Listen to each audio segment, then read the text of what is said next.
Like I said, good afternoon, good morning, good evening, everyone. My name is Tobilola Ajibola. I'm super excited to have you guys join us today at a Pan-African roundtable discussion. You are so welcome.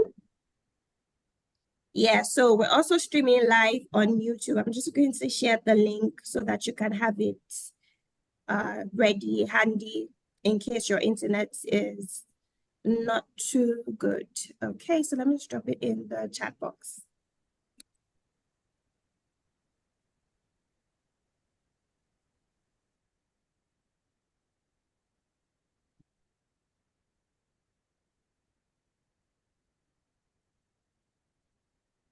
Fantastic.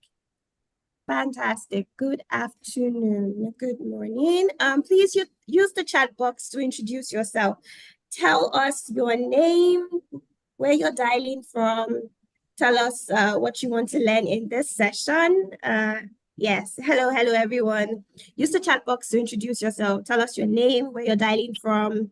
Tell us what you want to learn in this session. So Newton has introduced himself, so you all can go. Tell us your name, tell us where you're dialing from, tell us what you want to learn in this session. My name is Tobilola Ajibola. I'm the community manager at the Creative Economy Practice at CC Hub, and I'm excited to see you and have you join us today. So I'm just going to moderate the introduction. That's all I'm doing. And because we have a moderator for the session, and he's on the call right now. Now, before I start to introduce everyone in the chat box, let me introduce some of my amazing colleagues on the call because I'm not here alone. So we're just going to do a quick introduction so that you can meet them. So the first person is Blessing. I don't know if Blessing is on the call, but Blessing Azubike is the senior programs manager. So if she's on the call, Blessing, just say hi to everyone. If not, we're just going to move to Teniola. Is Blessing on the call? Okay, Blessing's on the call. Teniola, say hi to everyone. Teniola is the project associate at the Creative Economy Practice at CC Hub. Teniola. Hi everyone, good day, good afternoon. I'm Teniola Tijani. I work with the Creative Economic Practice as a project associate. It's nice to be here. I hope you have an amazing time. And also, lastly, I would like to get your permission for the recording of this session. I hope I can record in terms of, yeah. Thank you. Thank you, Teniola, and thank you to everyone for consenting to record. Okay, so the next person is Temitayo. Temitayo is a research manager. Temitayo, say hi to everyone. Hi, everyone. Good afternoon. My name is Temitayo, Creative Economic Practice at CC Hub. I'm the research manager. I work from the Lagos office. It's good to be here. Nice to meet everyone. I hope we have a good session. Yeah. Thank you, Temitayo. Newton Mutuku, you are next. He's a community communications associate, and he works from the Kenya office. So, Newton, over to you. Yes, good afternoon, good morning, good evening to my Kenyan brothers and sisters. Karibu sana, welcome. Glad to be on board and looking forward to having an amazing conversation with you all. To the speakers, thank you for accepting our invitation and looking forward to your amazing contribution. Thank you. Fantastic. Last on the list is Zainab Omalade. Zainab is the senior project associate. Zainab, say hi to everyone.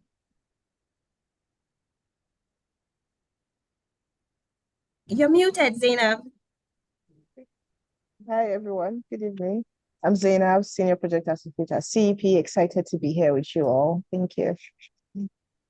Thank you, Zainab. Okay, so you've met everyone, most of our team members, and so I would like to meet you. So like I said, if you introduce yourself, telling us your name, your country, where you're dialing from, what you want to learn in this session. So I'll just take a couple of introductions that you guys have left in the chat box. Okay, so I see Oluwafemi. Oluwafemi is from a filmmaker from Nigeria. Fantastic. Thank you so much for joining. Olamide from Nigeria. Lord Moboya from Kenya, thank you so much. Idoma Lion, fantastic, from Nigeria. Mansu, UK writer and director, thank you so much for joining. Melanie from South Africa, thank you so much. Glad to see you and see that you finally joined. Mary Jones from Kenya, Just Toss from Nairobi. Fish, hi Fish, thank you so much. So just keep your comments coming. Samba from Rwanda, thank you so much. Steve from Kenya. So just keep your comments coming, introduce yourself, tell us your name, where you're dialing from, and what you want to learn in this session. I see a lot of film creatives here, film distributors, actor, producers. I'm so glad and excited to see you. Annalisa from South Africa, thank you so much for joining. Okay, so just keep it coming. I can't call everybody because we need to go straight into the conversation. Okay, so just keep your introductions coming.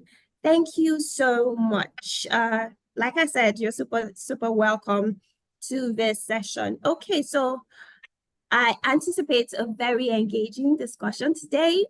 So if you have any questions, please just leave your questions in the question and answer box. If you also have any comments, use the chat box. Like I also said, we're streaming live, so you can, if your internet is unstable, just use the YouTube link. Also because the recording will be available after the live session, so you can rewatch. Okay, good. So I'm just going to move to get our guest speakers. Now, before I move to the guest speaker, I want you to just understand how the room works. So this is a meeting. There's a chat box here for your comments, your introductions. There is a question and answer box. I do believe there's an, okay.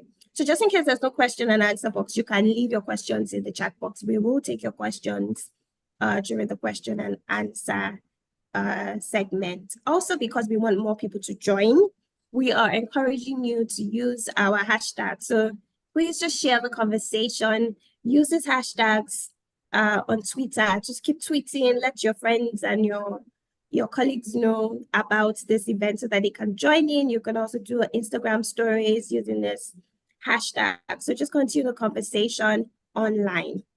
Fantastic. So like I said, I'm just going to be the moderator for the introduction. We have a moderator here.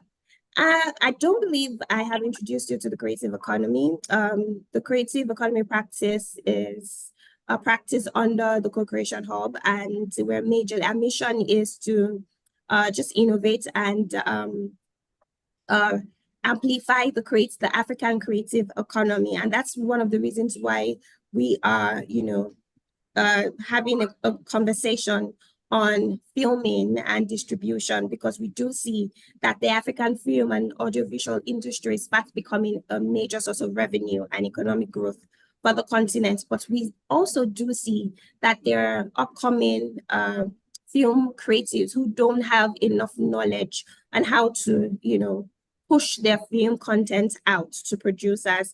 Also, they don't know the right producers, they don't know the right aggregators to help them gain visibility with their film content. And so this is why this virtual roundtable session is happening. Right now, we actually have two distinguished panelists. One is here, and we will introduce the second speaker once he comes. The very first speaker, let me introduce him to you. His name is Lukman Ali, and he is an Ugandan screenwriter, film director, producer, and graphic designer. He's a movie Monday, followed by his first film was Monday, followed by The Bad Mexican, released in 2017. And this film was nominated in various festivals, including the Amakula International Film Festival.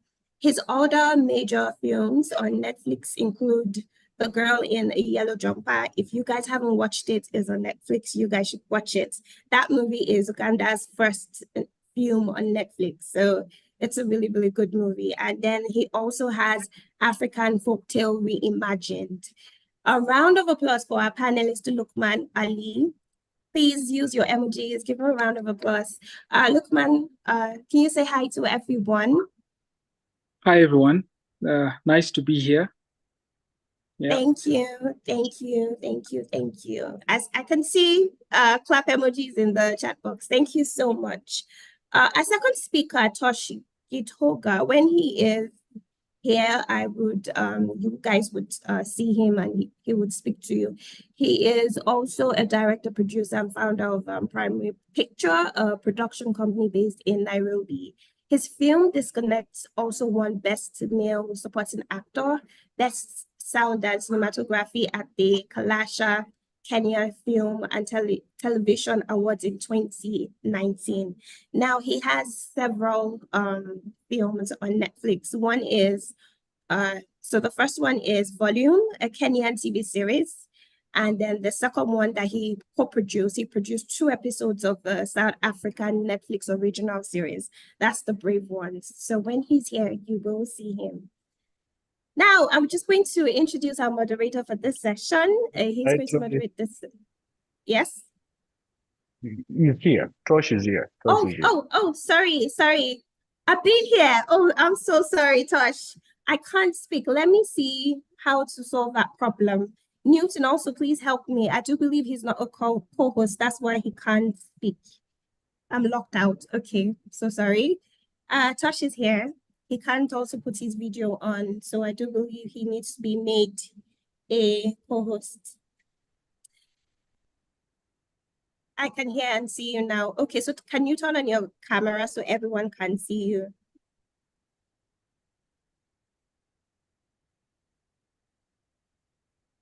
Okay, so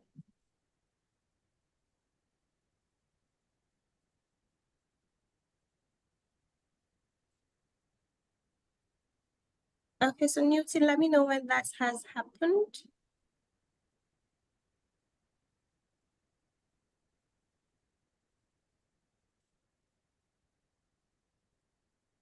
Okay, so let me just introduce our moderator and then I would reintroduce Tosh. Okay, so our moderator for today's session is Olasukomi Adebayo. Now let me just read his bio to you.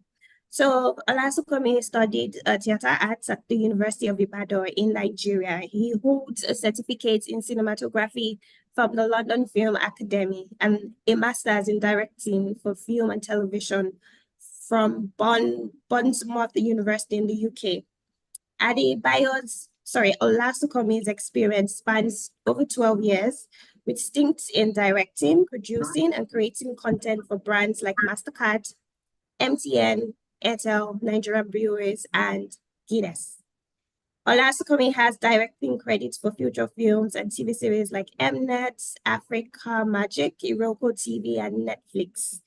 Olasukomi was also head of production for Underdog Production, and he was a producer and director on TV commercials for brands such as Peak Milk, Maltina, Pay Attitude, Jumia, Lucozade Boost, and Heineken. Now, Olasukomi is the Chief Executive Officer at Afroren Productions. A round of applause for Olasukomi Adebayo, who happens to be our moderator for today's session. Please, a round of applause for him. Hi, Sukomi. Hi, Tobiloba. Hi, everyone. It's good to be here. It's good to see everyone's lovely faces here this afternoon in Lagos. Okay, so Newton, has Tosh been made a co-host? Kindly do that on your end since you're the host of the event, please. Sorry, okay, so let me try and do that. Okay, so hi Tosh. Hi, good afternoon. Hello. Yeah, finally. Finally, so sorry about that. Hi, good afternoon. That's all right. Okay. Good afternoon. Good afternoon. So I'm going to hand over to Sukomi. Sukomi, over to you. You're not me. Yes. You're muted. Okay. Yeah. Hello, everyone. Good afternoon from Lagos. It's good to have everyone here. Thank you, Tobiloba, for the wonderful introduction. And I think the topic that we're discussing today is is one, that a lot of emerging filmmakers are asking, even established filmmakers. So first, let me just specially greet the panelists for today. David, hi, how are you doing, David? I'm good. How are you doing? Good. I'm good. I'm all right. I'm good. And Lukman, Hi. you are half Nigerian now. Yeah. I know. It's good to have you both here. I think I'm going to just maybe set the tone for the conversation. I know there are a lot of emerging filmmakers in the room, people that have a lot of questions. So I'm going to try and ask some questions on their behalf, and hopefully when we get to the Q&A, they would be able to, ask some of those questions themselves as well. And I think, I don't know if Tobiloba properly introduced David. I think he said she was going to do that, but I think I can quickly. She did. I could hear. Okay, she did. All right. Unless all there's right. somebody So who didn't hear, yeah. Okay, all right. So the film landscape, in Africa as come of age, let me put it that way. There are a lot of milestones that has been reached, in recent times. I believe that it's time for Africa. That's what we believe. I was thrilled to see your film, David, Nairobi Half-Life. I just finished from University of Ibadan. I saw the film, and it was inspiring. And I believe that film belongs in that pantheon of films that kind of made a difference and stood the test of time. And also Lukman's film, amazing, on Netflix. I believe is a watershed in how we look at African films. Other works like Kunle Afolayon's Anikulapo, Blood Sister, Miseducation, Blood and Water, Julia and Aya from Sudan, Country Queen, all these are testaments to, how, Africa, has come to the center stage, and the big question is, these milestones, does it represent, success in terms of distribution, and awareness for African filmmakers?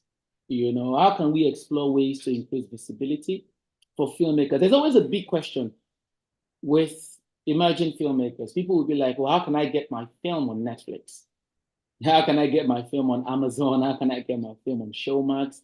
Is it the right question? Is it the most important question, for an emerging, filmmaker? As a filmmaker, what should be the career pathway in pushing your film out there, in getting the right visibility that you need? When filmmakers ask me that, oh, how do I get my films on Netflix?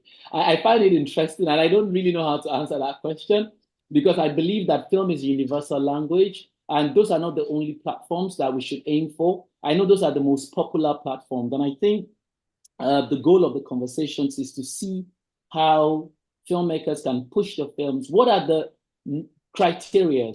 What are the guarantees, for your film to be successful in that distribution landscape? Because I believe that if you make a film and your film is successful in terms of distribution, it's easy for you to get financed. That becomes like a blueprint, for you to, gain that confidence.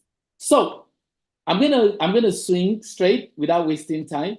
So David and Lukman, I'm excited to have you here. I'm a lover of films. I've seen your works, and I won't lie, it's inspiring. Lukman, the work you did on Brotherhood, amazing, super, amazing work. And I know you have The Blind Date. Is it on Netflix yet? No, those are YouTube short films. Oh, okay. All right. So I'm going to start with the first question. I'm going to dive straight into it. I wanted to give a greeting in Uganda before, but I suddenly forgot. But I would say one in Kenya, Hujambo. Lukman, is that correct? Yeah, that sounds about right. It's all right. It's all right. But did you learn any Nigerian language when you were filming here? Well, I know a couple of things, but I'm sure they're not good things because the people that were teaching me these words are not very good guys. They're teaching me only bad words. Wow. You need Yeah. to give me their names. I'll look for them. Yeah. I know. I hope Matthew is not one of them. Matthew, the gaffer, Matthew Yusuf. I hope he's not one of them. He's the leader. He's the leader of the gang. Ah.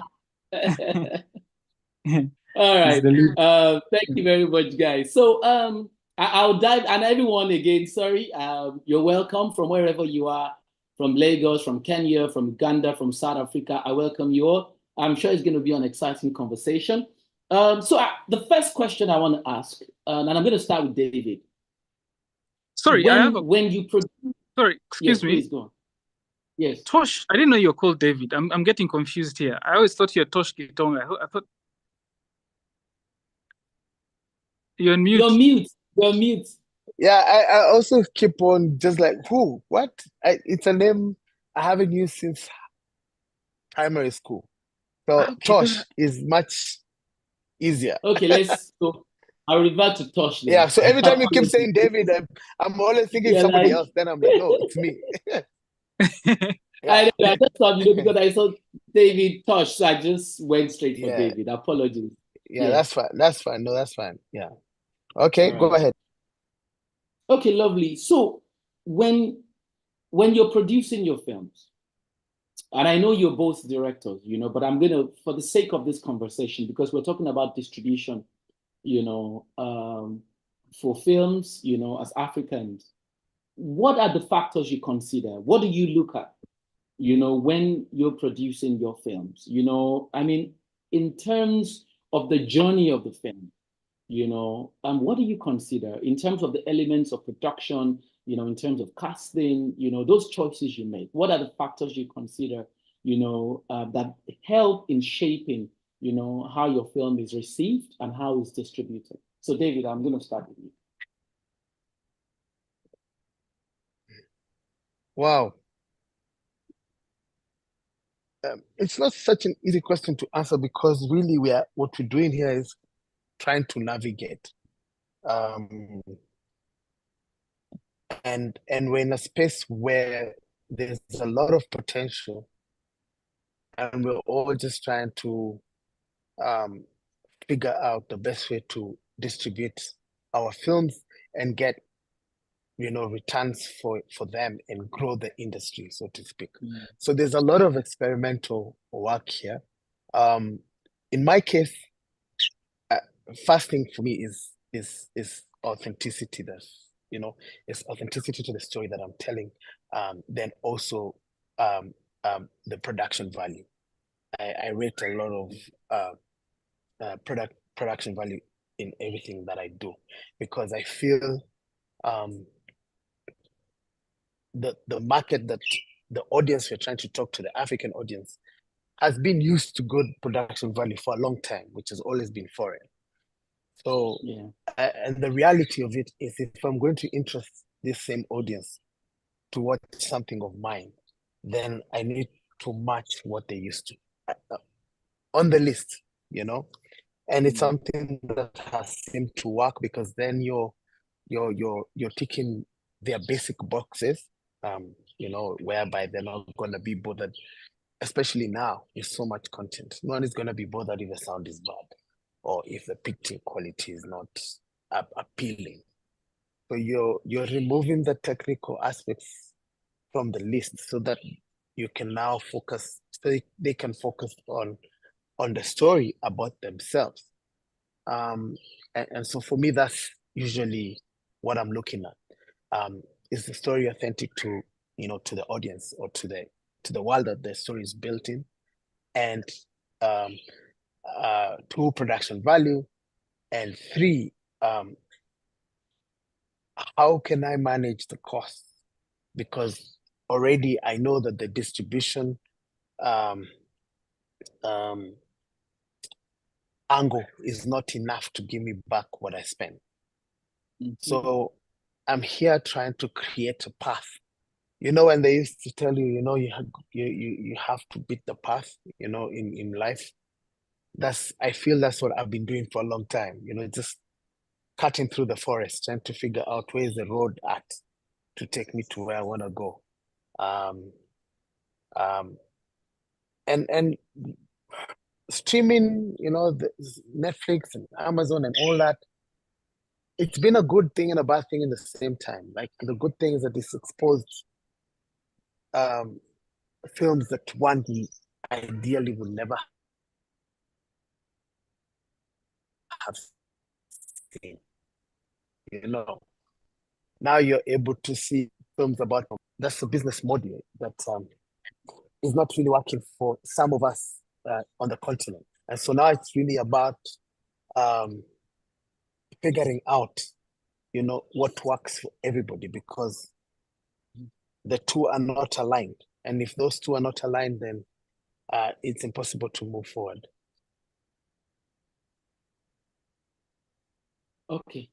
Thank you, Tosh. So, Lukman, your film, The Girl in a Yellow Jumper, it was different for me, watching that film. In answering this question, I mean, just looking at what you did with that film, the fact that, for me, it just looked like there are new possibilities in ways that people perceive, the kind of, whether it's genre, whether it's themes that come out of this part of the world. What were you thinking? Did you have any thoughts in your mind in terms of where your film would end before deciding, on the genre? What shaped, your decision to go that direction, or you just made a film, Yes. Yeah, so I think some of the things that I had going for me was mostly naivety. I didn't really know what I was doing. And I think that's a very, very good thing to have, because then you don't overcomplicate things. You don't know where things are going. You're just doing it. So I was learning on the job. I was learning as I go. I remember how that movie came about. I was making commercials and short films. Actually, I'd only made one short film. And I thought to myself, what's a feature film? It's just a couple of commercials put together. I've done a couple of those. So in my mind, I was thinking it's as easy as that. So I tried to reach out to writers. I didn't have the patience to wait. So I just wrote down something myself. That was the very first time I actually wrote anything. And then I just kind of like dived in head first and went ahead and shot, figured out a lot of things during the edit. I learned about story structure in edit. Too late, but I was like, oh wow, I wish I did this. Oh, I wish I did this. I wish I did this. So all these things I learned in the edit. I was lucky enough to have a background in like post-production, so I tried to fix a lot of things in post, but I really had no vision. I didn't know where it was going. I didn't know where it would end. And by the time I was done with it, I think I was pretty much ready to bury it. I was ready to like just let it like die. But what happened after that kind of made me realize how not very difficult it is to get a film on some of these platforms, because because I was used to making short form content like ads, and I know how to put together a pretty interesting trailer. So with a trailer, I was able to like get a lot of attention from the people that make the decisions. So I guess I'm of the view that if you can produce something nice, okay, I guess, and have like a really cool commercial for it. Because I mean, the point of some of these streamers is to get as many people on their website or app as many people as possible. A lot of times they know that the movie they have is not that good. Like they're aware, they're not blind. They'll have a movie, maybe it's not very good, but it has like, let's say it has The Rock in it. they make the commercial, they focus on The Rock, they try to get as many people to come and watch that film. And yeah, and that's the model of the business, basically. It's just try to keep getting people, because once you sign up, you keep thinking maybe something nice will come, maybe something better will come along, and then you keep on not signing off, and that's money for them. So it's basically just marketing. If you can try and have a product that's easy to market, or you know how to like market it yourself and create an impression that it's something cool and whatnot. Of course, that's from my background in advertising. But yeah, going into the film, I really had no idea what I was doing. I'm just starting to figure out things now. Yeah. It's interesting. You know, look, when we're in schools, there are people that, you know, are brilliant. And when you ask them, you know, did you study for the exam? They'll say no. And then when the result comes out, you see that they're the ones that get the A. So it's interesting to find you saying that you didn't know what you were doing. But I think there's also a place of talent and commitment to the craft as well, you know. Yeah. And once you're passionate enough and you surround yourself with the right people, I think, you know, you'll find what you're looking for. I'm going to go straight to my next question, Tosh. Here in Nigeria, in my own experience, there's a lot of prescriptions. People tell you that if you cast a known actor in your film has a good chance. People say, oh, if you use a red camera, or if you use like an ARRI camera, you're going to get the attention of exhibitors or distributors, you know, and things like that. But I'm going to start with this issue of casting.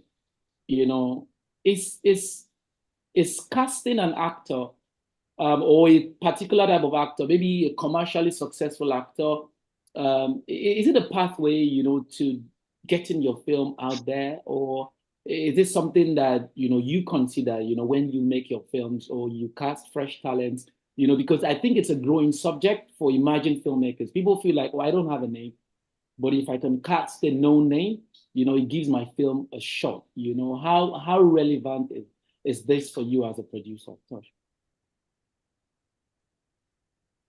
I'm gonna use an analogy I've been using nowadays. We as filmmakers, unfortunately, we've most of us have taught ourselves film. Basically, we've taken ourselves to university, and we've not had a curriculum to follow, and we just learn as we go along. And when you find that because of this, we focus all our effort and energies in making the film. Mm-hmm. But we forgot the other part, which is the distribution. And these are the things we're starting to realize now as African filmmakers. Mm-hmm. If you look at any successful business, take a telco, for example. A telco's biggest business is not the member that they have on postpaid, you know, who's always there at the end of the month. And, you know, their biggest business is in that person who buys the 20 shilling credit, you know, and is calling on the day and making business on the day. Any soap, you know, soap producing company, it's always going to be that small soap that everybody can buy. And so for me now, this is how I'm looking at film. I'm like, as African filmmakers, we need to start looking at film like that. Because film, first and foremost, it is a luxury product. It's very expensive to make a film. A 90-minute film will cost you a lot of money. So for you to be able to sell it, then you must be able to sell it expensively to a few people or sell it cheap to a lot of people. So that is the mathematics that we have to figure out. So, and now to your question, Nigeria and Kenya, complete different market spaces. Nigeria has been driven by being a base that has a large number of people. I think your population sitting at 300 million or something is like the whole of East Africa combined. That's a lot of people. And then The second thing is your nature. You're aggressive. You want what you want, and on top of that, you have a love for the arts, which is super important. So those ingredients have helped make Nigeria what it is, the Nigerian market what it is today. And so it's natural that for that market, you need an actor who is well known to drive your numbers into your first weekend box office, for example. And that's the case for a lot of places, even our place. But in my country, for example, my audience is very divided. It's, they're watching Hollywood, they're watching, some of them are watching Bollywood, some of them are watching South African. Like, they're complete pulling them towards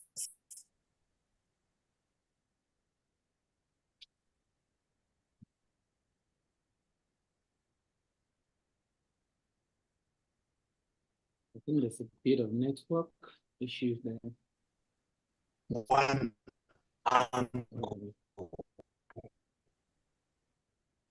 based on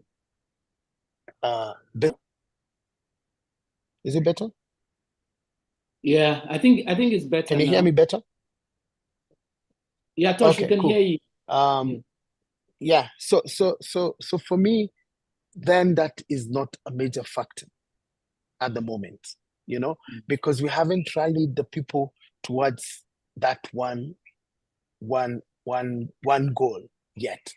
And so we have a lot of work to do. In fact, I'm not even interested in just rallying the East African or the Kenyan audience.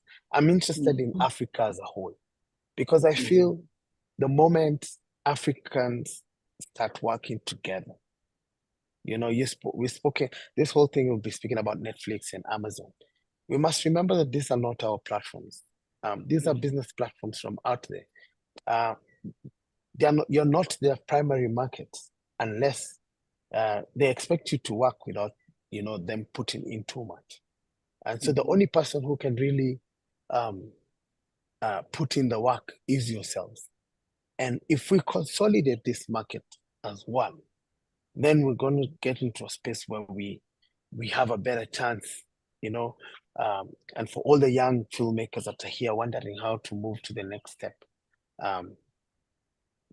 if we manage to focus this market as one, the whole of Africa, then we might be onto something. Thank you, Tosh. Thank you for that great response. I'd like to hear what your thoughts are, Lukman. I mean, you've worked here in Nigeria. I know you probably have taken a different approach in the films that you've shot in Kenya, but you directed Brotherhood, and that, for me, it'll be nice to know what the experience is like for you, filming in both places, casting known faces versus, actors that will just give a great performance. Yeah, I mean, I learned something in Nigeria. I totally agree with Tosh.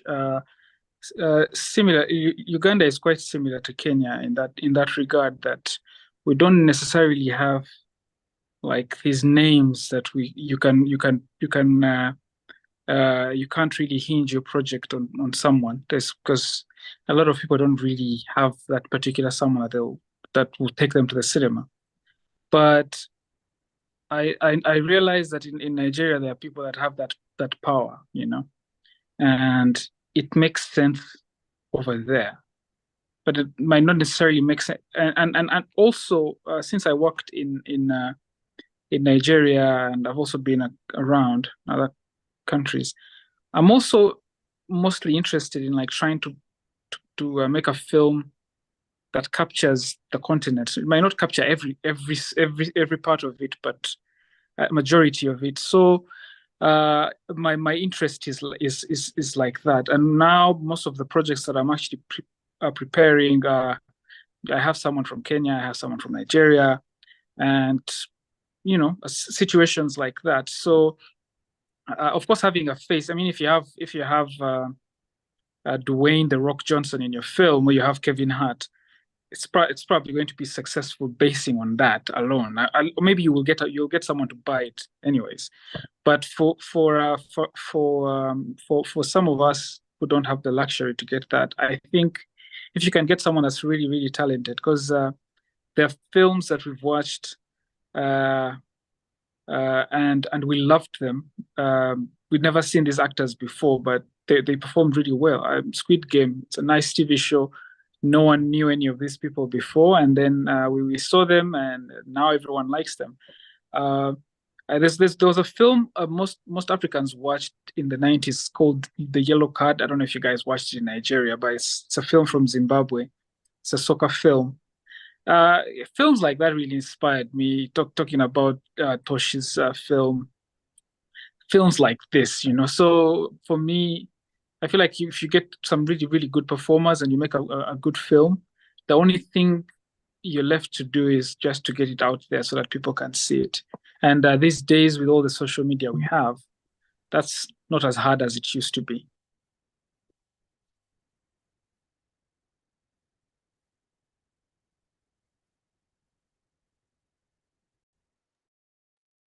Hi, Sukuma, you're Thank you. muted. Yeah, Okay. I'm here. Okay. I'm here, yeah. Thank you, Lukman, for that response. I wanted to ask another question.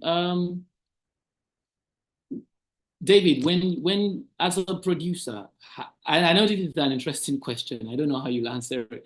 How do you value your films? Because, and I think that's the big question, because if the big question around finance, ROI, returns on investment, I make a film for $10,000.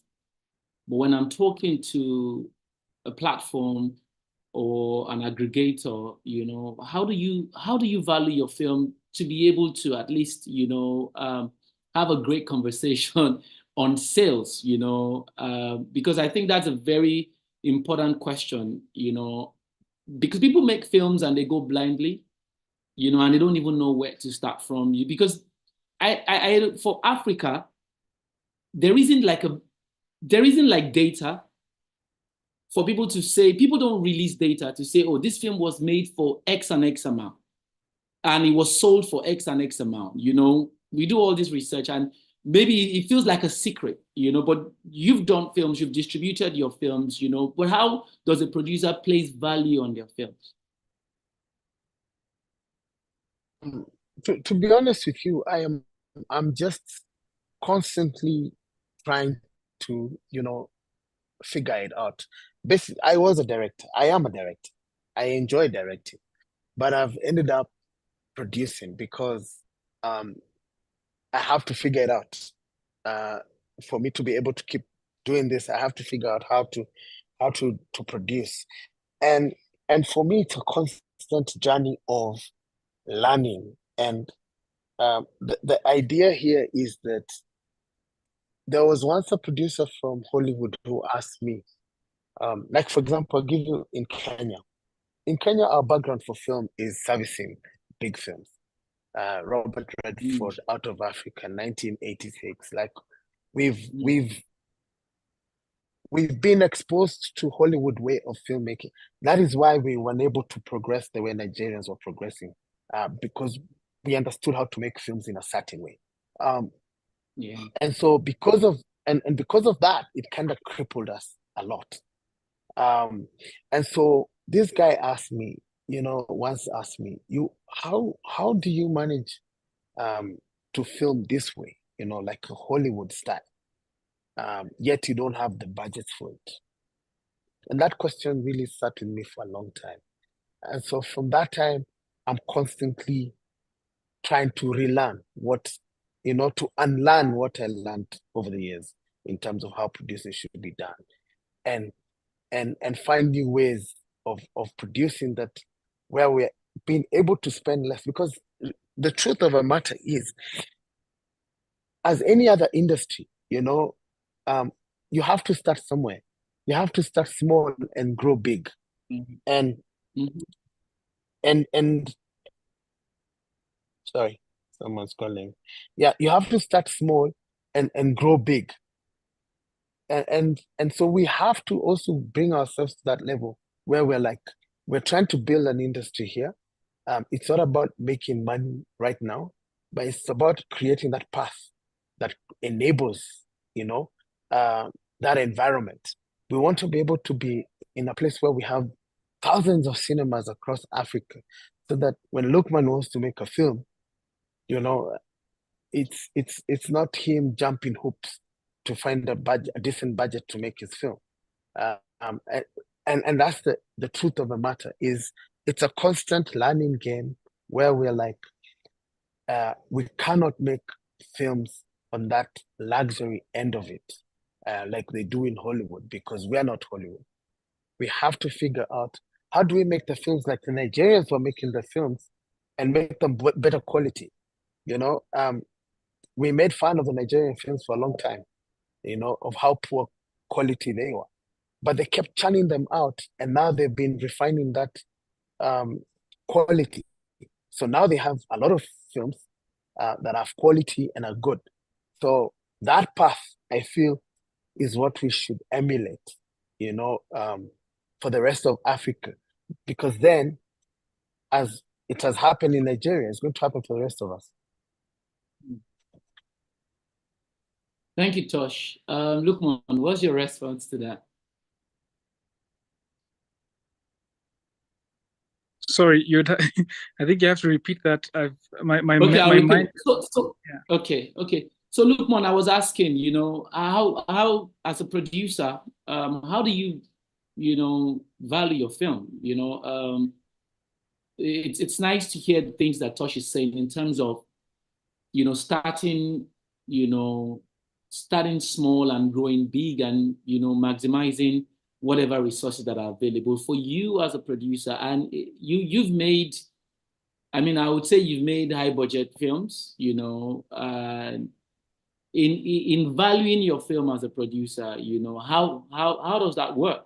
Especially when the film is ready and you go to market, how do you place the value on the film? Yes, a lot of times, of course, since it's a business, you'd want to make money off it. So if you spent, let's say, if you spent 100,000, you'd want to make some money off that, so that you're not working for free. Of course, the good thing about film is that you can sell it you can sell it a bunch of times, so you can make money off it for a couple of years. But it's really difficult for us to put a price to our films, especially in Africa, because I once tried to sell a film using two different production companies. One company is set in Canada, and the other one is mine, set here in Uganda. And I had completely different fees depending on where this film is sold from. So the guys that were selling it from using the Canadian company were getting like 100 times more than I could get from here.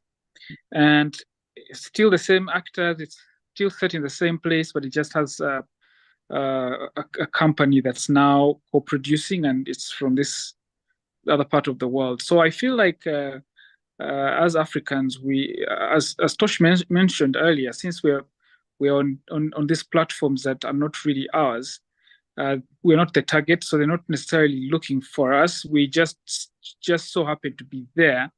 And if it's convenient for them, then they'll take on your film, but it will always be at whatever cost they want. It's not really a negotiation. It's more like, this is what we have for you.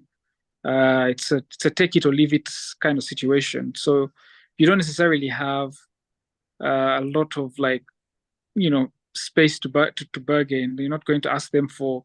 You're not going to make this ridiculous. They're not going to give you any offers that anyone else hasn't seen. There's a range for like African films. Even if you spend $1 million on it, they're not going to pay you more than a certain amount. So putting value to your film is really, really hard. A lot of times you have to work backwards. So when we're making our films now, you have to think about, I'm likely to get this much out of this, so I need to try and spend this little. So that's kind of that's the approach that I've seen everyone do it. There's a film which we're trying to produce, and every time this partners would look at how the budget is ballooning, and the budget is like a very small budget compared to any other, any other place. But for Africa, they're like, I don't think anyone will ever pay you this much to take this film. So you find yourself just having to change things and find a way of making it a low budget film so that you're able to make some money off it. Thank you, Lukman. Tosh, the biggest question on the lips of any emerging producer is, how do I find funding? I recently attended the Nigerian International Film and TV Summit, and these bankers from one of the popular banks in Nigeria, they were there. They were actually, they're trying to set up like a platform where they can support filmmakers, but the biggest conversation was that creatives and filmmakers don't really present, a convincing front for them to be able to say, look, we're giving you this amount of money, from proposal, from conversations around returns on investments, and just information about the journey of the film, how the film can possibly make money. So, I mean, the question is, how should, at this time and age, there's so many challenges, we all know, but how do filmmakers, how do they find funding? It's easy for the guys in tech, it's easy for the guys, in other startups, but it feels like for film is an ever-growing challenge, yeah? Aside from, reaching out to your family and friends, and maybe you possibly have a friend that is willing to invest. Is that still our number one go-to, or are there ways that you have been able to access funding or finance that we can all learn from here?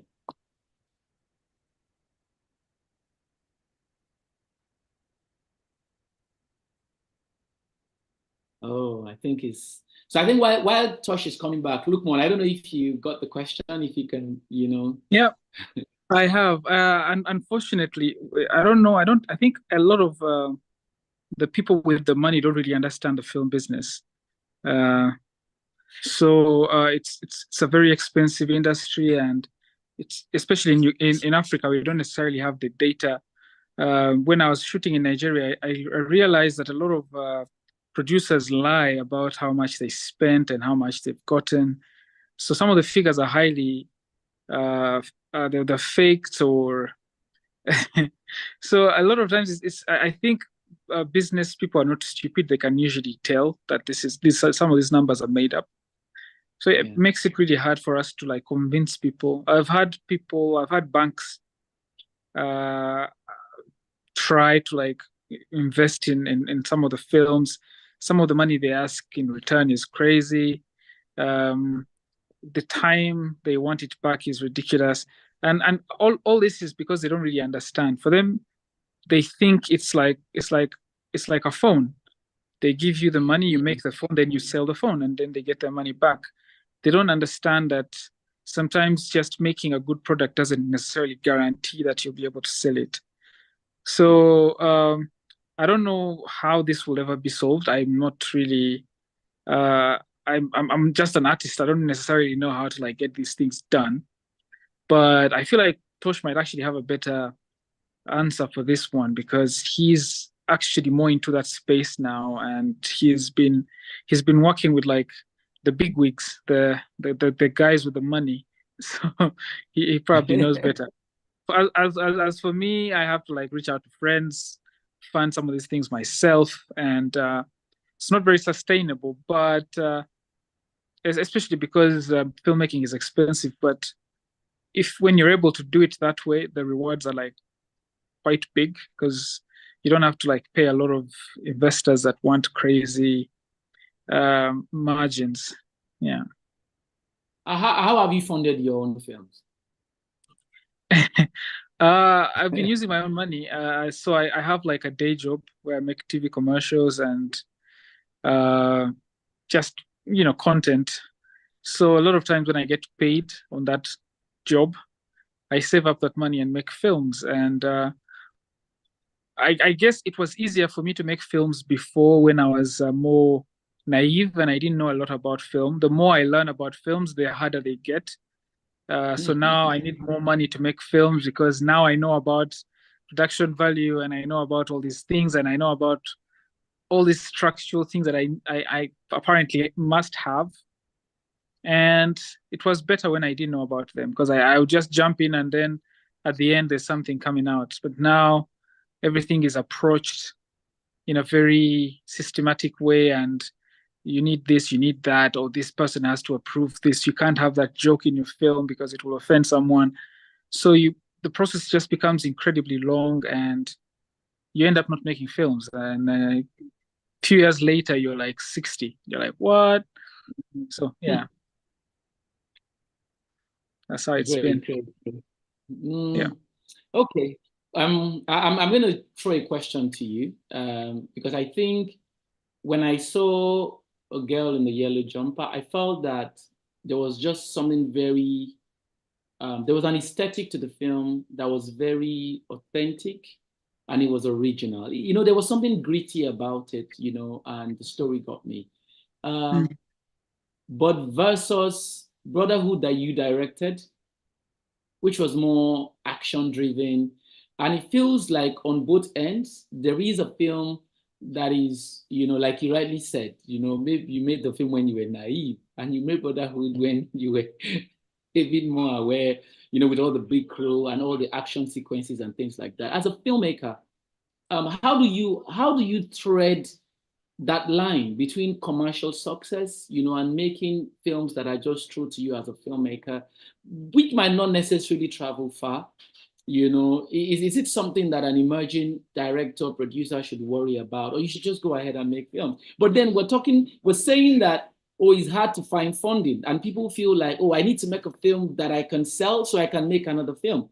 How does one straddle, you know, both ends, or how do you walk that fine line? This is something that I'm actually very passionate about, and I've noticed. So this is how it works, and it's going to affect all of us. When you're still making films by yourself, you're making these films for you, and you're trying to make films that kind of like replicate movies that inspired you to become a filmmaker. You're trying to like be true to yourself and make things that entertain you. A lot of times when you do things like that, you find your tribe, you find people that like the same stuff. And when you do find those people, you get like you get fans that love what you've done because it feels authentic and it feels true to you. But then the moment you start getting commercial, when people invest in their money, they start kind of like putting everything under a microscope. They try to like, you get too many cooks in the kitchen. Everyone wants to have their opinion in there. Everyone wants, and you see filmmaking is a dictatorship. It's not like a TV show where like you need all these heads. It's supposed to be a vision, a singular vision. And a lot of times when I've worked on bigger projects, I've realized that sometimes you have to like give up on your vision and just try to accommodate everyone's vision. And a lot of times when you do that, it becomes a bit disjointed.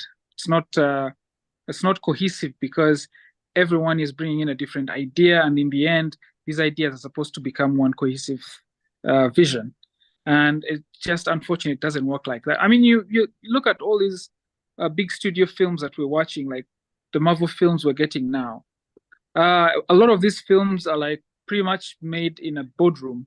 You know, you have a lot of rich people sitting down and saying, oh, that, I don't like that, I don't like this, I don't like that. And then the creative guys at the bottom, they pretty much just have to stitch whatever the guys with the money want and turn that into a film. A lot of times these rich, the guys with the money are basing on the wrong things. Like you might see a film that becomes really successful, but what the guys with the money will pick out usually will be the wrong thing. They'll look at a film that has been successful and they'll think, oh, people like this film because it has a Republican, for example, or they like this film because it has this actress, and they forget that people like the film because the character that actress plays is interesting. So they focus on the wrong thing. Now they will try to put that actress in everything, forgetting that it's the writer that actually wrote a good character that made that actress, interesting to them. So because they're not filmmakers, they don't understand what made what work. So for that reason, it's really hard to escape that. Anytime you get into a commercial film, everyone is telling you people will tell you how sure they are that this type of film will not work in Nigeria. And you're thinking, but these kind of films work here all the time. How can you say that a film like this can't work in Nigeria when I've seen films like this work everywhere? Like, at the end of the day, we are all the same. We have the same kind of feelings. We all feel emotional and at the same things. So I don't understand why Squid Game would not work in Nigeria, for example. I mean, it ended up working everywhere. So I feel like I've diverted from your question, but how it works for me is when I'm working by myself or working with fellow creative minds. It's a lot easier to get the authentic vision than when you're working on a commercial project, because the people giving you these ideas have no idea what they're talking about.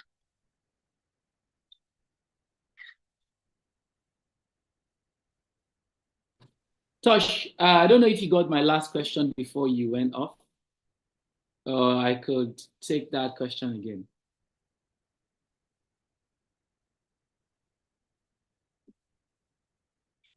Okay, so it seems like Tosh is having audio issues, so he will just sort it out. Our IT personnel is here, so we will sort it out with him. So please just go ahead with Lukman till his audio is good. All right, no worries at all. Lukman, are you still there? Yeah, I'm not using Kenyan internet. Okay. Lukman, I want to ask you a question. I'll try and circle back to Tosh on some of the questions I've asked earlier, because I think our time is also running out. The evolution of distributing our films from DVDs, cassette players to streaming platforms. For you as a filmmaker, what do you think its pros and cons are? Now we have Netflix, now we have Amazon. Yeah, we already talked about not having our own homegrown platform, that is widespread across Africa.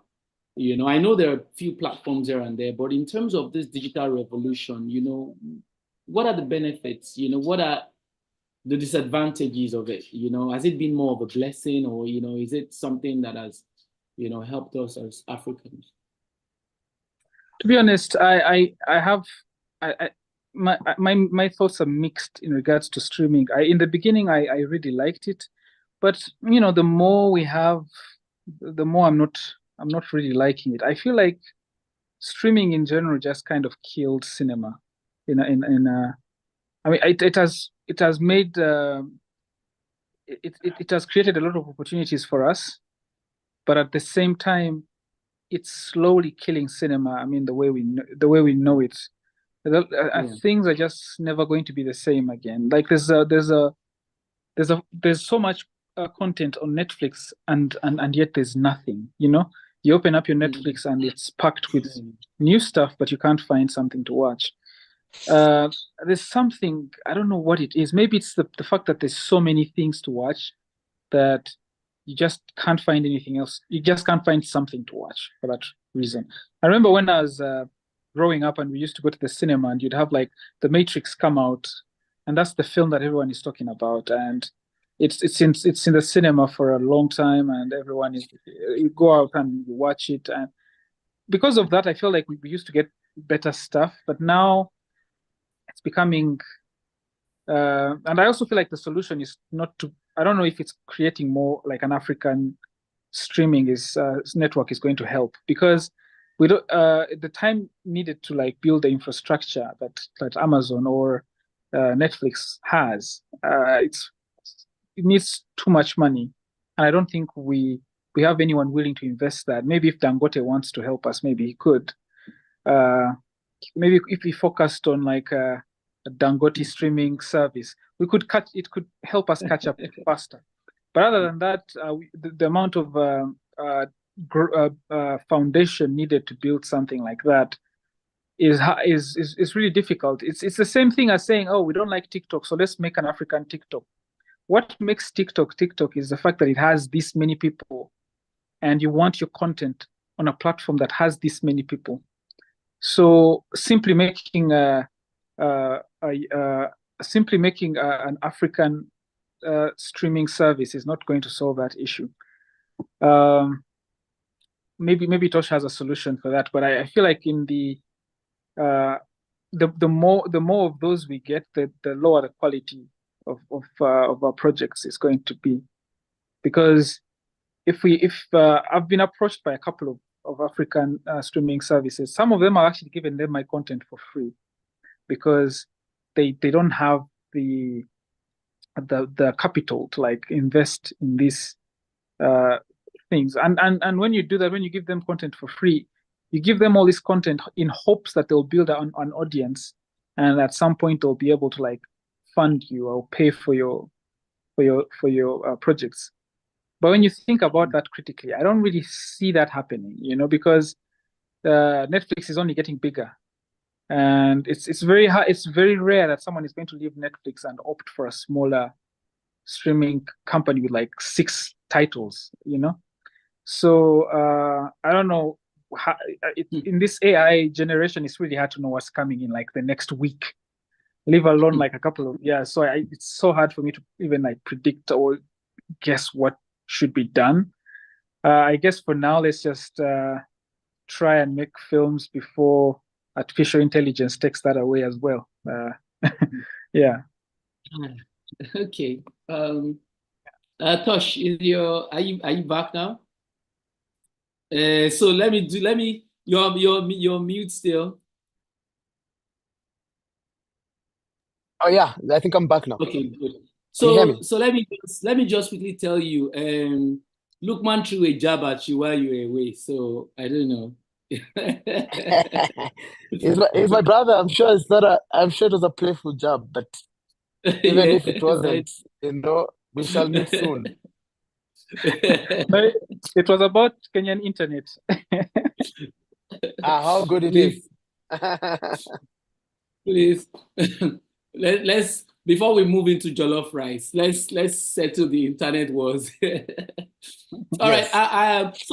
So I'm going to allow you jump on this question. So we're talking about streaming platforms, how it's evolved, whether it's a blessing, more of a blessing, or the more disadvantage. We're having conversations around Africa as a whole that I can't just get on a bus and travel to Ghana. I'm gonna need to go through border control and stuff. There isn't free access. And I feel like for film as well, it's interesting that we don't have a platform that cuts across. As an African filmmaker, why can't I make a film and say, oh, someone in South Africa is going to see my film easily. Someone in Sudan is going to see my film. Why do I have to rely on Netflix? I just want to hear your thoughts on just the evolution of, streaming platform, for instance. Is it a blessing? Is it a curse? For you, what are your thoughts on it? I think we have to first remember or remind ourselves that we are a very young industry. Unfortunately, we are comparing ourselves with industries like the Hollywood that has been there for 200 plus years. And if you look at the history, for example, of Hollywood, you will see when they started out, they started small. Mm-hmm. They didn't have the big, there was also the issue of, the financiers and artists wanting to make their own films and not being able to. I mean, you have Charlie Chaplin and the other artists that started United Artists. Like, we are a young industry, at the end of it all. But we are comparing ourselves with industries that have been around for 200 years, first and foremost. So we must also look at it that way, except that we haven't figured this thing out. It's what we're trying to figure out. We do know that Africans want their own content, one. We are unfortunately not learning like, say, Hollywood learned when there was no one else doing anything. So those were the only guys leading the way. We're in a space where we're learning, in a space where it's already been figured out. And so even as we talk about the big streamers, you know, and this is the thing that we must all understand. These streamers are mainly businesses. They're here to make money. They're here to make numbers. And this market of ours, unfortunately, has a lot of issues whereby disposable income is not that good because we're talking about entertainment. You know, this comes after people feed themselves or take their kids to school and put a roof over their head and so forth. So you need disposable income to be in this space. And then on the other end of it all, we have internet issues. Data is expensive.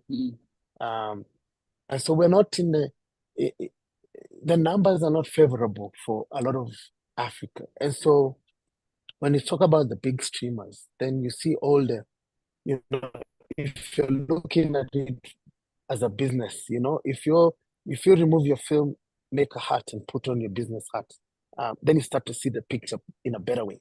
And so for me, what I've realized is that the issue is not the product.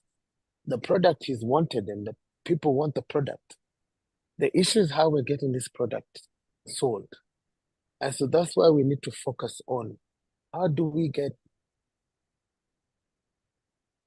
our product fast in this continent, outselling everywhere on every part of the continent.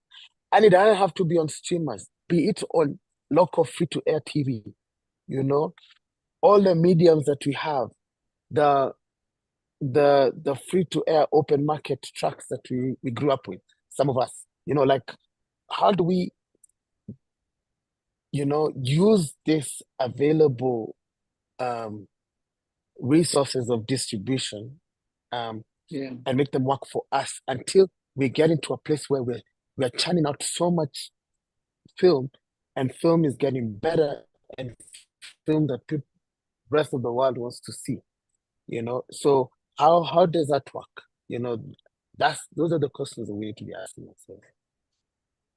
Okay, so Tosh and Lukman, I'm going to throw this question at you. There are a lot of emerging filmmakers here, and I'm going to give you, in terms of how I see producer-directors, you're both producer-directors, I see a kind of transformation of producer-directors that have been successful. Yourself, Lukman, Blitz, who made Burial of Kojo, you know, I would say, you know, he's one of the people that, you know, has made a difference, you know, just making a film and, you know, the film, you know, cuts across.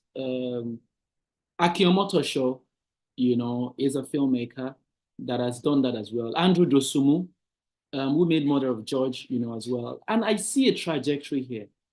Filmmakers, raw, authentic storytellers, make films super successful, and then there's a crossover. I don't know if that's the right word. I feel like for the emerging filmmaker, is that the dream, to cross over? So if I make a film, should that be my goal? Because it feels like, because of the things you've rightly stated, the issues, the challenges, then filmmakers then aim to say, oh, I'm going to go to Hollywood. I'm going to go to the UK and make films. So for every emerging filmmaker here, what should be their goal in making films and being successful in distributing their films or continuing their career? What should be that goal? What should be the step that they would take, just to be successful, so we don't focus just on the gloom and doom as well. Yeah. Yeah. I think a lot of young filmmakers come with a passion for filmmaking. It's always, I want to be a Christopher Nolan. I want to be, all these big film directors that we see. And I think that's where the problem lies. I think young emerging filmmakers should first focus on making there's a saying that says you're only as good as your last project. Nobody remembers the best film you made 10 years ago. They'll remember the bad one you made last year. Mm-hmm. Yeah. And so it's I feel for young filmmakers right now, it's important for them to focus on the craft. Yeah.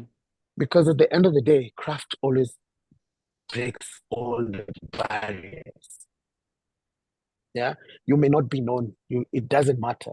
If your film connects with people, it will move organically. And so I have seen it with young filmmakers here in my country. They're in a rush to become the next big filmmaker or superstar. And so they come up with an idea and they go and shoot the idea tomorrow, And I say, and I always advise, and I'm like, there is absolutely no way that you film an idea you thought about last week. There's gonna be a good outcome. And so before we think about the bigger things of crossing over or breaking barriers, let's focus on that 1 5-minute short film that you're making. Have you put your absolute everything in it, in terms of questioning the story, questioning the format, questioning the flow, the arc, before you even try and film it? That work, I feel, and I've seen it a lot with young filmmakers who build their films with that work ethic. It's impossible for that film not to be good. And I feel that if we follow that pattern, then we're going to see a lot of good stuff coming from Africa. And then it's impossible to be ignored. Thank you, Tosh. Lukman, I don't know if you can just quickly lend your voice to that. I really agree with what Tosh is saying. I think if you put all your energy in doing the right things, a couple of things he has mentioned, your film is just going to be great. And focusing on we tend to forget that film is a business. So I think being on Netflix and broke is shouldn't be your goal. Your goal should be to make a really great film and also make some money out of it. So I think by making a good film, it's a good start, because when you have a good film, people are going to be interested, and you'll probably be able to make like a good deal out of it. And also we need to remember that making a film is not a one-man thing. You need other people to help you. You need people that understand distribution. You need people that understand marketing to help you with these things, instead of trying to do everything on your own. Yeah. Okay, I'm going to ask one. We're going to go into Q&A very shortly. I wanted to ask, to sell your film, what's required, and what are the opportunities? What are the options? Because what's on the mind of everybody is, if I can make a film, I can get it on Netflix, I can get it on Amazon, I can get it on Showmax. And I believe that there are more opportunities for emerging filmmakers to distribute your film. So what's needed? What platforms and what capacity is required for you to be able to distribute your films across board, in your own experience with the films that you have been able to get on other platforms as well? I mean, it's just there are a lot of young people that, would benefit from this sort of information. Tosh, let me start with you.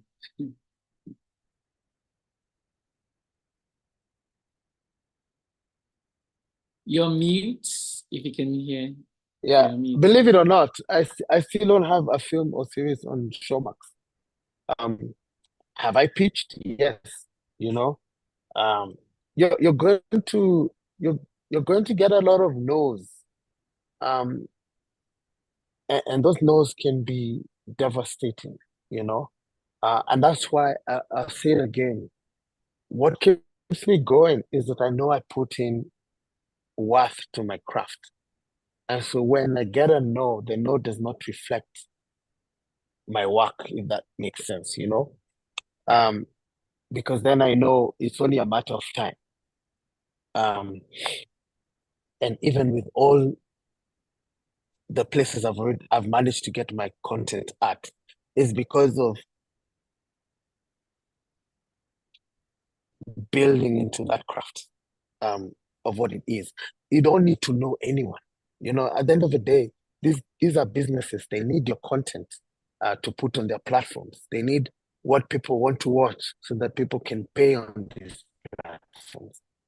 So I get a lot of questions of, oh, please connect me to this and so and so, so and so. Granted, I would say I'm lucky that Nairobi Half-Life really catapulted my career, so to speak. That film did wonders for me. But then at the same time, also, it's a decision that I made. You see, it was a program where you signed on and you were not gonna be paid anything and you're gonna make a film.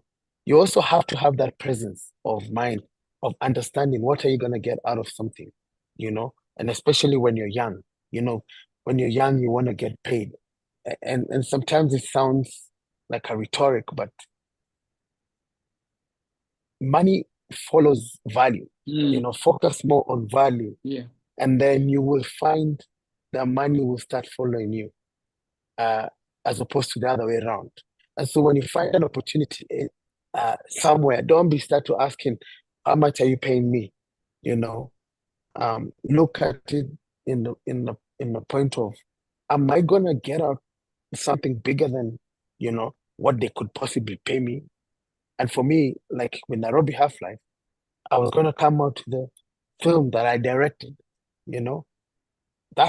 That's bigger than anything. So at the end of the day, I made that decision, and that decision has been paying off. Even if I wasn't paid at the time.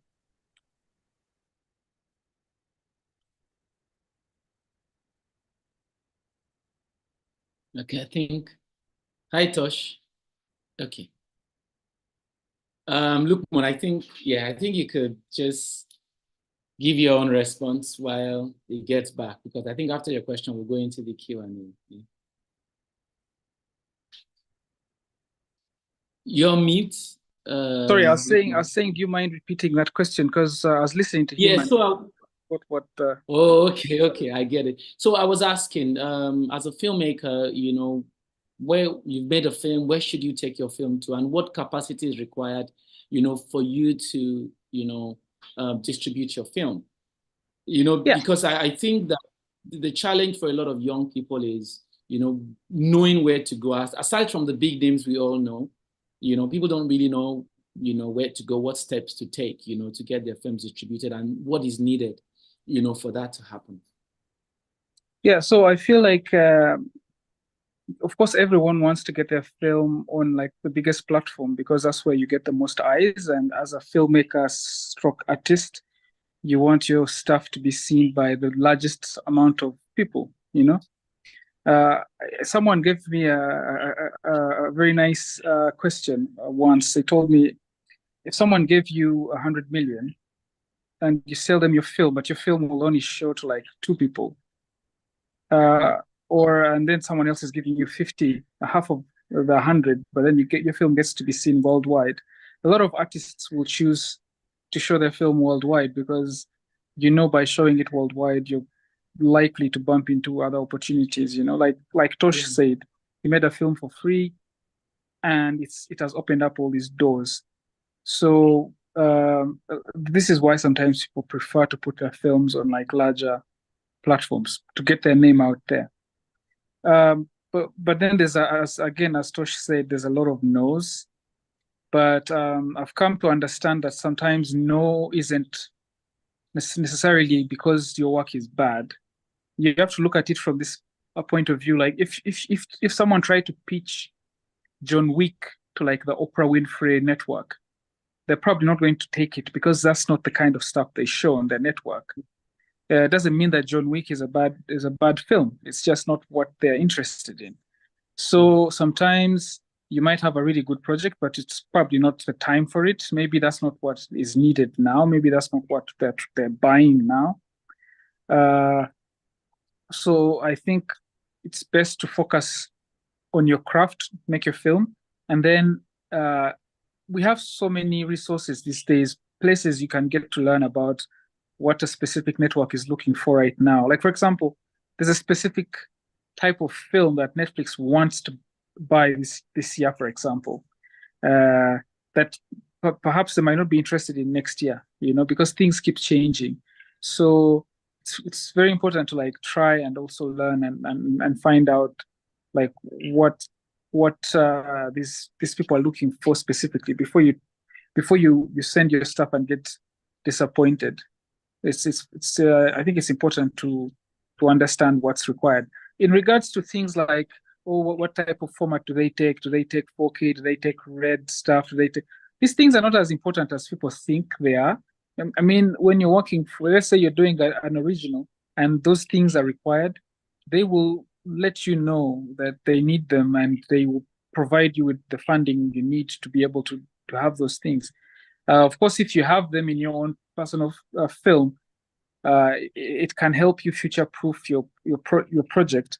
But if you have a really, really good film and it's 1080, if it's that good, there's always exceptions, because you've seen films from the 90s that are really good, like that are very low res compared to like the 4K HDR films that we have now. But you always find them in like bidding wars, people fighting to get these films. So I think we shouldn't focus so much on those bits. I mean, especially if you're starting out, if you can afford to have those things, then good for you. But if you can't, I feel like story is way more important than some of those things. You can shoot a really, really good story on your phone, and I feel like they can take it. I feel like if it's that good, people will buy it, as opposed to like shooting something like an 8K camera, but the story is just non-existent. So I think maybe we need to shift our focus on stories. Thank you very much, Lukman. I think for me, one of the most important things I've gotten, from your responses is that authenticity, storytelling, that grit, just paying attention, to the craft, and that would always be, a pathway, to success. So it feels more like even if your content was on YouTube or your content was on a local platform, there would always be someone that would see what you're doing, and be willing to take up your work, which is really the testimony of a lot of, talented, filmmakers. So whether you're looking for, distributors, within Uganda, Kenya, Nigeria, or even distributors out of Nigeria, I think the most important thing is the work itself, that attention to that detail, storytelling, something that appeals to a wider audience. But first, making reference to Squid Game, for instance, in Korean, not known actors, but the story and the authenticity of it, really stood out. Okay, on this note, I'm going to thank you, Lukman, and thank you, Tosh. People have a lot of questions. I know that there are questions in the chat box and people have sent in questions already. So I'm going to quickly hand over the baton to Toby Loba to quickly take the Q&A before we wrap the session. Toby, are you there? Yes, I am. Thank you so much, Olasukomi, for this fantastic moderation. Ladies and gentlemen, I really just want to say I want you to help me say thank you to Tosh and Lukman Ali for this insightful conversation. Actually, the event is supposed to end 5:30, but because we have a lot of questions, and I know that some of these questions have been explained by our speakers, I would just indulge, like I'll have to beg you guys to take just 15 minutes more. So if you're in support, to just take 15 minutes more, because the event is supposed to end right now. If you want to give me permission to take 15 minutes more to answer some of your questions, because some of you sent a lot of questions in the registration form, I would proceed. So let me see. Is anybody saying yes, take 15? Is anybody saying yes, take 15 because there are questions? Okay, Elvis is that thumbs up for the question and answer? Elvis, is that thumbs up for the question and answer? Okay, so I'll just get right into take 15, Sheila. Thank you so much. Okay, so there's so many questions about step-by-step process. And because we don't have a lot of time, I would pose these questions to you, Lukman and Tosh. Please, 30 seconds. Step by step. So we have a lot of young filmmakers, aspiring, people who already have the film content, but they're struggling. A lot of them kept asking that question: how do I need to submit the manuscript? Do I need to use middle brokers? Who are the people I need to meet to get my manuscript into these platforms, right? So I will start with you, Tosh. 30 seconds. What is the process like? Get your movie into Netflix. How do you do it? As I said before, we young filmmakers want to start at top speed. It's impossible. Create some energy around you. Put your short film that is good on YouTube. Push it with your friends. Let people get to see. Let it go viral. Before you make your next thing, which you can even approach product placement and say, look, I made this short film. It got me, because you already have something, that is from, from the sea of people wanting the same thing as you. And I keep saying, even on my social media platform, I get a lot of young people asking me, I want to act. What does that mean? I want to make a film. What is that? You have not gone for an audition. You have not participated as a background actor, not even once. Extra? No, we don't choose extras. We just call a number. You've not volunteered for that, and now you want to say, I want to be an actor. There's so many videos in this day and age of even these successful actors and filmmakers giving gems. I post now and then on my Instagram when I find them, just giving advice on what you need to do. It's this thing of overnight success that people see. No one ever looks behind to see how much work that person did. And I think that's the first step. Fantastic. Thank you so much, Tosh, for that insight. You really have to put in the work. Lukman, what do you think? You're muted. Sorry, I was saying I don't think there's like a one kind of like a one process for everyone. Everyone has their own way of getting there. So I think that people that need a step by step, it's really hard, because I like Tosh, I've had the opportunity to meet with some of the people in charge of these things, and the policies they change all the time. Like what they were interested in last week is not what they're interested in this week, and things just keep changing. So I feel like if you think that there's a specific model that you have to follow for that quote unquote success, I think you need to adjust with the world. You need to be able to change with the world and kind of keep reinventing yourself and just keep doing good work. And so most of some of the projects I started with were I just put them online on YouTube, so I never got paid for them. I spent way more money than the views could pay. But I mean, you need to show people that you're up for it. You're willing to do whatever it takes to get things done. And I think I'll give you an example. I made this short film called Ubuntu Uppercut, which is a martial arts film. I always had that on my bucket list. I wanted to make like a kung fu film because I grew up on those. And I made that and I put it up on YouTube, and it was free to watch. But I was approached by someone, a higher up in Netflix, who asked me to pitch that idea to them. And I was like, this is the first time this has ever happened to me. And someone has reached out to me and told me, we like the video you posted on YouTube. Can you pitch for a feature film or a show?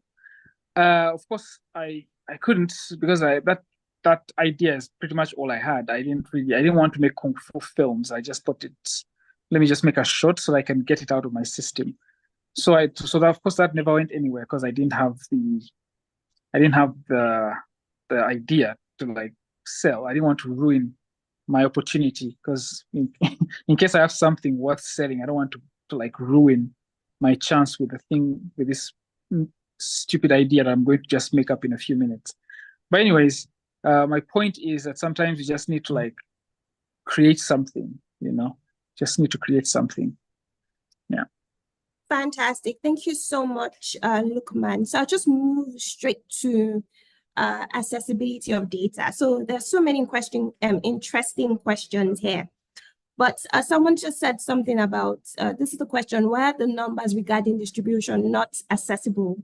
This person is in Nigeria, as it is in the Western world, and another person is asking about structure. Okay, so this is not accessibility, but, accessible numbers. Why is it that these numbers are not available? And then someone also is asking about the Kenyan industry. This person is saying, how are film producers managing the copyrights without collective management organizations dedicated for film in Kenya? So I'll let Tosh answer this one, and then for numbers, I'll let Lukman answer. So Lukman, can you quickly answer this number question in regards to distribution? The numbers are not accessible. What do you think? So I don't understand the question. Do they mean like the numbers, like how many people are watching a project, or numbers like contacts? No. Data, like numbers, how many people watching, how many people are from countries, questions like that. I think these numbers are available. They're just not available to us. They just don't make them available to us because I'm guessing from the business perspective, there's something that we don't know. Maybe because there's a time I had an opportunity to look at the numbers Netflix for something, and it looks like South Africa contributed like almost 70%, and Nigeria had like 12 or something, and then Kenya had like 4. So they were like wildly out of what I always imagined. I always thought Nigeria was like up there, but it wasn't. I don't know. Maybe that's the reason why the numbers are not out there. I don't know why. This is purely something that I have no access to. I don't really understand why it's like that. But I guess maybe Tosh has more experience than me, so probably knows why that is like that. Yeah, so over to you, Tosh.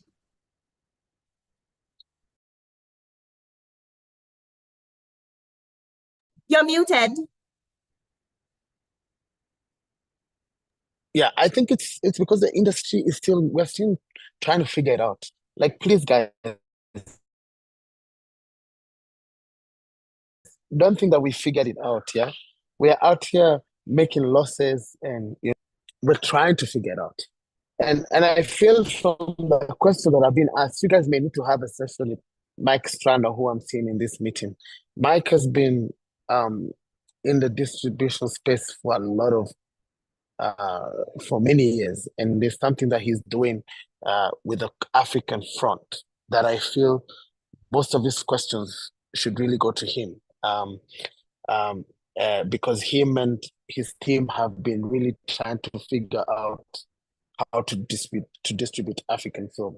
They have a platform called My Movies Africa, and I'm trying to work with them to see, if that is an avenue that gets us the numbers or gets us straight to, people in a quicker way. So maybe there would be a whole other, distribution conversation on what's happening in Africa. But really, at this point in time, we're just trying to figure it out. Like, we have local filmmakers now making films and selling, in cities. That's one aspect that we're trying to do, and going to the ground. As I said earlier, we're starting from the ground. We are recognizing the fact that we are building this industry, and we're willing to go back. We're willing to unlearn and restart. And so we are more or less in the same boat, so to speak. Fantastic. Thank you so much, Tosh. So I'm just going to ask one more question, and that question is on piracy. And after this, we would end the session because we requested for 15 minutes. So what is your take on piracy? Because we do see that even after film producers produce their movies and they're on Netflix, they're on Showmax, you also find, pirates in this movie. So what's your take, Tosh? And then I would hand over to Lukman. What do you think about piracy and how to combat that? I think piracy is much more manageable now because it's links, and this links bandwidth. They need a home, and so most of this homes we're talking about, like your telcos that host, these websites. If they were more active and we started to see that even here in Kenya, there's a lot of killing of these sites over and over. In some countries like in Europe right now, the moment you enter a piracy site, it's shut down. So it's becoming nowadays, to use torrents, it's becoming such a high. Today you have it, tomorrow it's another one. I can see it becoming a lot more inconvenient for people. And so I feel we're in a better place now to deal with piracy than we ever were. Like Nairobi Half-Life was pirated beyond. Like, those DVDs were copied beyond, recognition. And there was no way of having a handle on that. But with streaming and online, I feel the controls are much more constantly shutting down sites, even as much as they evolve, which creates fatigue for the viewer. Like, at one point you're just like, what, let me just have my one Netflix account and just where I'm able to just get in and not. So I feel we're in a better place, and there's still a lot of work to do, but yeah, hopefully it'll get better. Fantastic. Thank you so much, Tosh. Over to you. Yeah. Thank you. Thank you, Tosh. Lukman, what do you think about piracy? As someone that used to participate, I can tell you that I used to download a lot of games when I was younger, but it started becoming quite inconvenient because you download one, then there's a virus in it. And a couple of years ago, I opened up a Steam account where I purchase my games, and it just, the same thing is happening to films. It's so inconvenient to just keep on. The internet is faster these days. The streaming services are quite cheap to they're quite affordable. So when you think about it, it's like, you know what, I could just pay for this and not have the hassle of having to deal with viruses and deal with all these broken links and unreliable whatnot. So I feel like maybe there's hope. There's hope, but for the most part, especially here in Africa, there's really not much you can do. There were people selling my films on the streets, DVDs, and I would walk past them, and there's nothing I can do. There's really not much you can do. So I'm hoping something like the same way we have like someone uploads your film on YouTube, it can be disabled. I'm hoping something like that happens so that you don't need like someone mentioned, you need like enforcement. I'm hoping we get to a point where you don't need that. Like there's an AI that's probably that does that for you, you know? Like now there's an AI that takes down nudes. If someone puts a nude picture of you online, you can claim and they take it down and they delete it from their system. So I'm hoping something like that happens for films. Yeah. Fantastic. Thank you so much. We have come to the end of this session. I just want to say a big thank you to Tosh Gitanga and Lukman Ali. Thank you so much for your fantastic insights. I do believe that this session alone is not enough to have the kind of conversation that we want to have on filmmaking, how film creators in Africa can distribute their movies on international platforms, because there are so many processes. There's distribution, there's production, you know, and there are so many things to talk about. So I really just want to say a big thank you to Lukman Ali and Tosh Gitanga for actually confirming and you know, showing up today and gracing us with their presence and their insight. So thank you so much. And I don't want to forget our fantastic moderator. I just did the introduction, but you know, Olasukomi carried the conversation. I really want to say thank you to Olasukomi Adebayo. Thank you so much for moderating this session, and thank you for being here. And last but not least, I want to thank you. Yes, you looking at me, our audience, our participants, our community. Thank you so much for joining. I know we usually start at 4 p.m. and then we end 5:30. It's currently 5:47 in Lagos, Nigeria. I know it's 7:47 in Eastern Africa, wherever you are, Uganda, Kenya, Rwanda. Thank you so much for joining. So there are a couple of announcements. I don't want you to leave this place without listening to our announcements.